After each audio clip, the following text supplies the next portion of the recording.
Bismillahirrahmanirrahim. Assalamualaikum warahmatullahi wabarakatuh. Selamat siang dan salam sejahtera bagi kita semua. Semoga teman-teman semua dalam keadaan sehat walafiat tanpa kurang suatu apapun. Hari ini saya Ristiana Yuda selaku mahasiswa KPL, mahasiswa pasca sarjana tahun 2019 akan menjadi dosen untuk sementara untuk kegiatan perkuliahan kuliah praktek lapangan. Nah, di sini saya akan memaparkan materi logika part 1 kalkulus proposisi pernyataan, di mana ini ada di bab 2 ya. Kalian bisa cek di e-book yang sudah kalian miliki. Langsung saja. Nah, dari bentuk rumus ini, apakah kalian dapat menuliskan pernyataan positifnya? Nah, kita tahu bahwa ini adalah tidak sama dengan. Apakah ini serta-merta menjadi L sama dengan limit X mendekati A fungsi X? Nah, itu tidak semudah itu kan?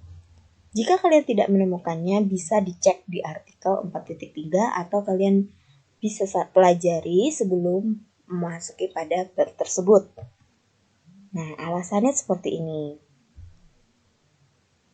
Definisi tidak mengandung 3 contoh bilangan untuk setiap, dan ada alasan-alasan lain yang menyebabkan pernyataan tersebut tidak dengan mudahnya dituliskan dengan menuliskan pernyataan positifnya dengan tidak semudah yang kita bayangkan. Nah, fasilitas secara ekspresi ini kemudian tidak datang secara alami, ada proses yang harus dilalui. Nah, tentu ini menjadi buah pikir kita kenapa kita harus mempelajari logika. Nah, lanjut ya. Ciri logis pelajaran matematika bahwa yang dimaksud dengan pernyataan yaitu kalimat yang hanya benar saja atau salah saja. Berarti, apakah pernyataan tadi bisa disebut sebagai pernyataan? Nah, itu kan sudah menjadi tanda tanya kita. Dan kita akan ulas bersama-sama di materi ini. Kita lihat ya, pernyataan yang benar seperti apa. Nih, ibu kota provinsi Jawa Tengah adalah Semarang. Ya, benar. Kita tahu faktanya. Sila pertama adalah ketuhanan Maha Esa. Ya, kita tahu juga faktanya. Jika kita hafal dengan Pancasila. Selanjutnya, jika 3X sama dengan 15, maka X sama dengan 5. Benar?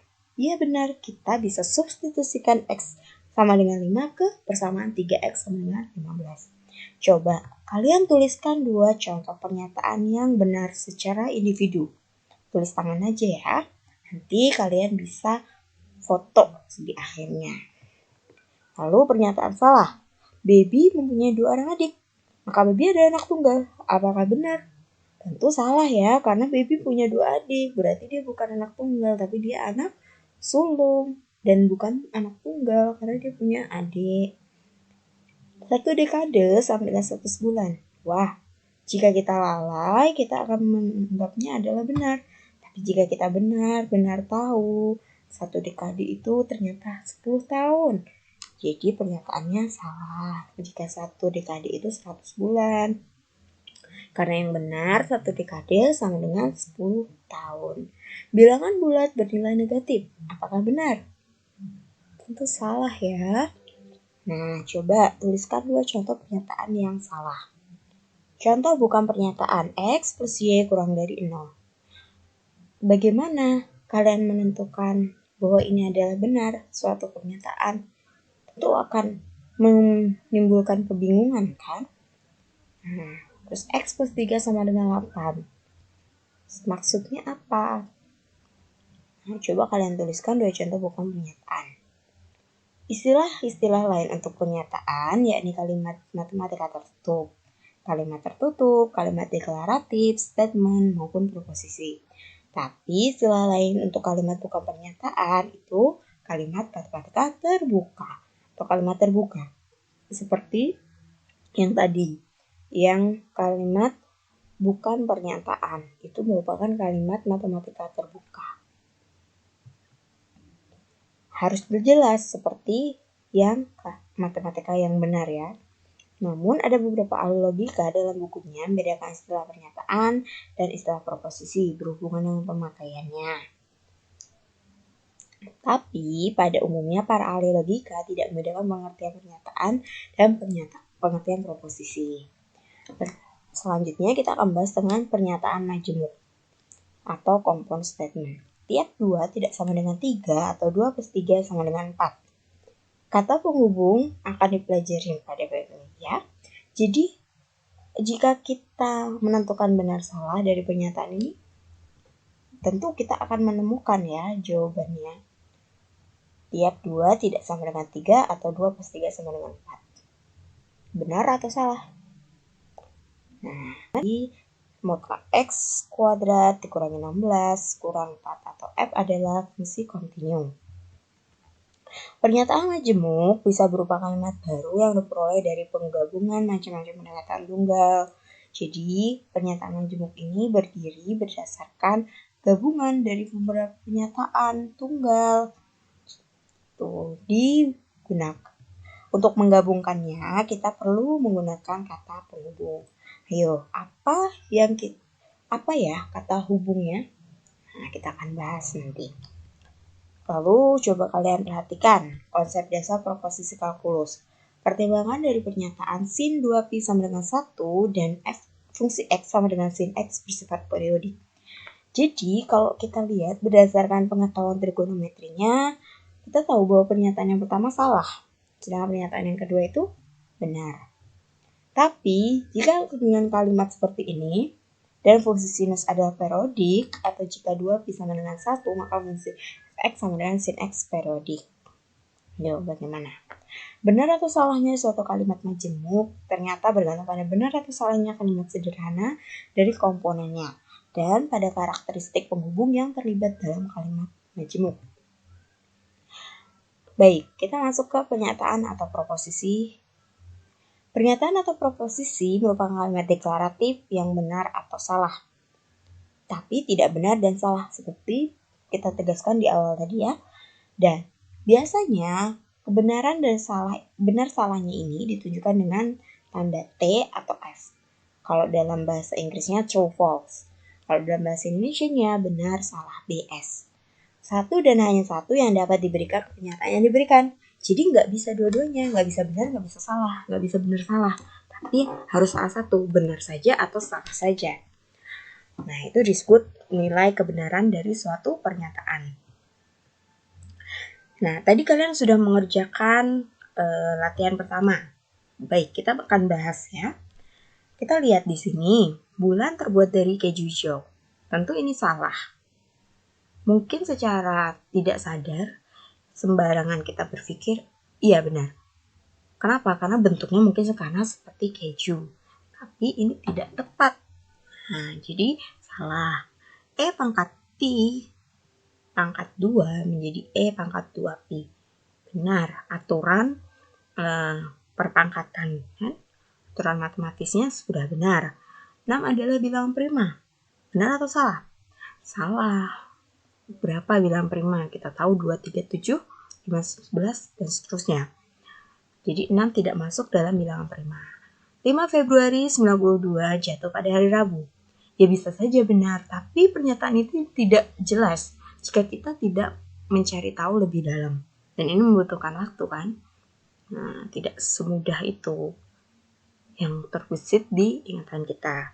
Lalu dikit ke sejuta adalah ekspansi desimal akar 2 adalah 6. Dalam ekspansi desimal akar 2 adalah 6. Bisa benar juga, tapi pernyataan ini kan juga sulit jika kasat mata. Seperti itu.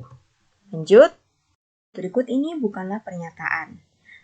A dan B bukan pernyataan karena merupakan kalimat interrogatif dan seruan, bukan deklaratif. Untuk C, bukan kata-kata, melainkan suatu kumpulan huruf yang kita tidak tahu maksudnya apa, tidak masuk akal. Untuk yang D, gagal karena sama seperti C, tapi dengan cara yang lebih halus dan cara matematis murni. kita akan melihat di bab 9 bahwa tidak ada pengertian kurang dari atau lebih dari antara pasangan bilangan kompleks. Nah, ini nanti kalian bisa lihat lebih detailnya di bab 9. Ini untuk sekilas info di bab ini. Jadi pernyataan bahwa satu lebih kecil dari yang lain itu tidak ada artinya. Yuk, lanjut. Yang contoh ini penting, tapi bukan pernyataan, tapi kalimat terbuka atau predikat. Contoh yang kurang jelas terkait dengan item A ini seperti pada ini. X plus 4 sama dengan X kuadrat plus 4. Secara tegas, kalimat ini adalah predikat. Namun, karena itu benar untuk setiap kemungkinan substitusi bilangan real untuk X, yang merupakan praktik umum untuk mengatakan X plus 4 sama dengan X kuadrat plus 4X. Maksudnya, untuk setiap X plus 4 sama dengan X kuadrat plus 4X dan perlakukan yang pertama dengan pernyataan benar. Butir F mengingatkan Anda pada latihan 10 artikel 1.1, melibatkan suatu paradok. Mungkin tampak seperti pernyataan ya, tapi tidak benar. Nah, kita lihat lagi pernyataan majemuk dan konektif logis. Kalian pernah belajar aljabar? Nah, kalian tentu ingat dong, ada variabel dan operasi yang digunakannya. Nah, di sini kita lihat, pada kalkulus proposisi juga terdapat semacam bentuk variabel dan simbolnya, bukan atau operasinya.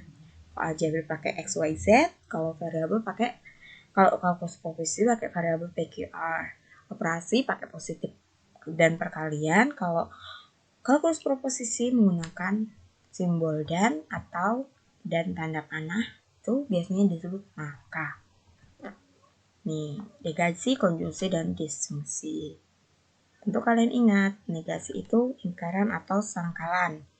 Kalian pernah mempelajari ini di kelas 8 SMP kan? Nah, tentu kalian mengingatnya.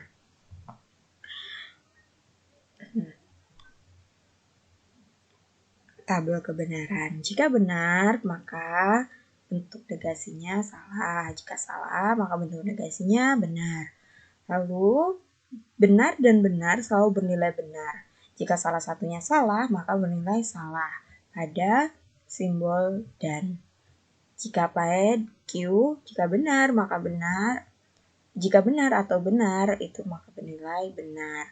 Salah satunya benar, maka selalu bernilai benar. Jika salah satu dua-duanya salah, baru salah dengan simbol atau. Ini bentuk pernyataan benar di beberapa kasus, salah di kasus lainnya. Ya, cukup sekian penjelasan saya hari ini. Semoga kalian paham. Dan jika ada yang perlu dipertanyakan, silahkan tanya. Terima kasih. Wassalamualaikum warahmatullahi wabarakatuh.